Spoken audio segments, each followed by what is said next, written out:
capable of, Tori could be too. But we're not going to do that, right? I say anxiously. I have to ask because I'm like Tori. I have the DNA of a criminal too. Not a bank robber. That would be a huge upgrade for me. But we've been breaking the law a lot lately. Don't get me wrong, we didn't bust out of Serenity to go on a crime spree. It's more like it took a crime spree to escape Serenity, and to keep us from getting caught and dragged back there. Suddenly, Tori points. Heads up. Across the parking lot, the front sliding doors of the supermarket part to reveal an elderly lady pushing a heavily loaded grocery cart. Tori's off like a shot, but I'm right behind her. It's my turn, I hiss. It's my turn. No way, you got the fat guy in the cowboy hat, remember? Tori backs off, and I approach the old woman just as she pops the cargo door of a Buick SUV. Here, ma'am, let me help you with that.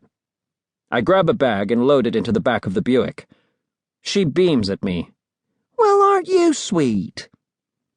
I'm not even a little bit sweet. I am an exact genetic match for Bartholomew Glenn, California's notorious crossword killer.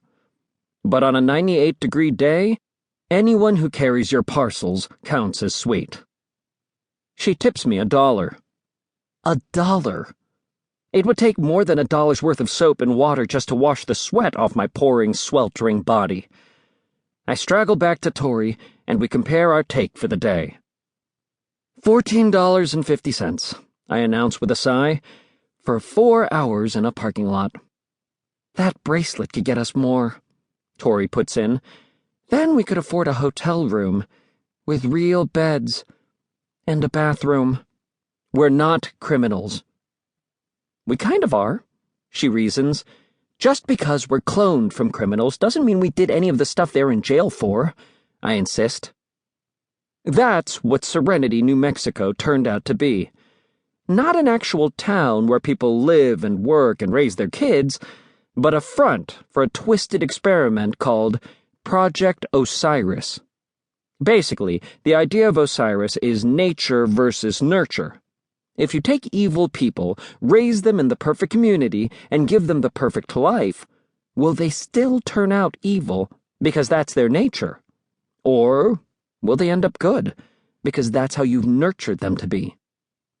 You have to start an experiment like that from the very beginning, which means what you need is evil babies.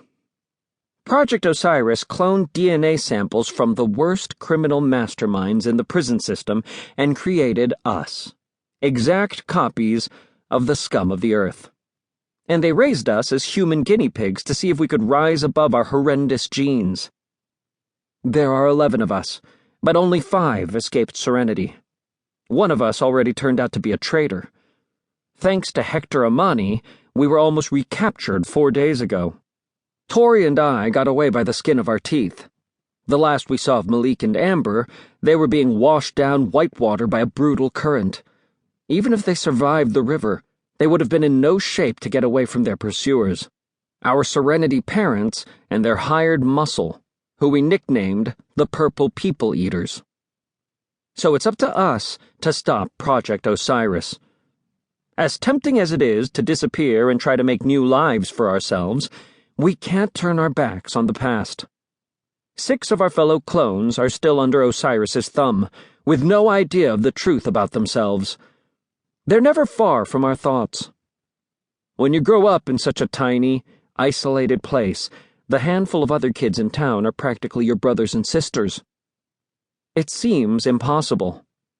I'm 13, and Tori's only 12. Plus, our story sounds totally nuts. How do we prove what's been done to us? Serenity's now a ghost town. All the evidence of the experiment burned to ashes. The supermarket doors hiss open once more, and a man steps out into the heat, struggling with 2 big bags. Tori is already on the move. My turn. She tosses over her shoulder at me. I watch her catch up with the guy and take the bigger parcel from him. He won't let her carry both. They walk to his car, chatting amiably. Tori loads the groceries.